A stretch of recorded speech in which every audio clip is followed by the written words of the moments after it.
Welcome to another edition of Frankly Green Bay, where I introduce to you creative people from all over northeastern Wisconsin. She travels the world. She's been to 97 different countries, and she's from this area. She's got a new album out. Let's hear it for Jamie Fletcher.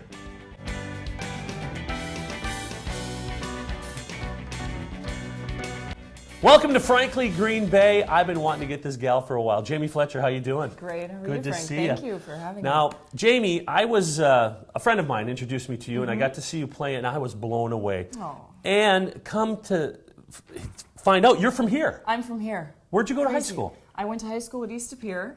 I lived in downtown Green Bay when I was young, and then we moved out into the countryside because my father wanted to relive his Depression-era childhood and have a million chickens and geese and ducks and gardens and all of that stuff. When you started high school, did you always know you had a flair for music, or were you skilled? Did you know it? I knew when I was little I just wanted to be a musician. I had a really strict childhood, so my only outlet to the outside world was actually the record collection. Really? Of my Was parents. it jazz? It was jazz, it was Sinatra, it was the Mills Brothers. My father, if he were alive, he'd be 85.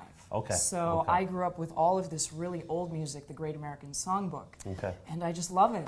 Tell us about traveling the world. You have the coolest job. I think, I know it Thank gets you. tedious, but tell us about the world. Where you go, what you do. Wow. Well, it was totally by accident that I became a cruise ship musician.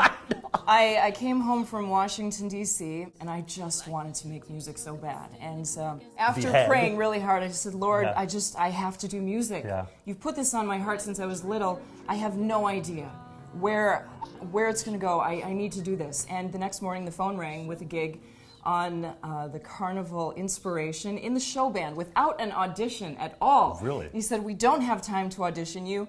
Can you make it next week? Can you be in Miami next week? Wow. You know, Jamie, I thought we'd change outfits for this next Absolutely, question yeah. because it's a two-part series I'm doing on you. Jamie, tell me about Yachts of Seabourn, your job. Wow. Well, this is my away job.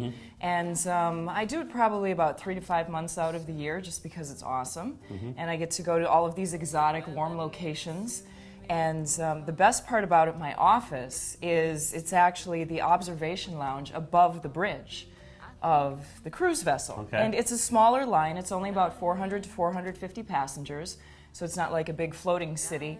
And I have this panoramic view of the sea or Barcelona at night Yeah. or Malta at night, and it's just spectacular. And so that's my lounge, and that's where I get to play and I sing. Okay. Is it the Mediterranean here? It's all over the world. All over the world, All over okay. the world, yeah. So in January, I'll be going back to Southeast Asia, which is Singapore, Thailand, Vietnam.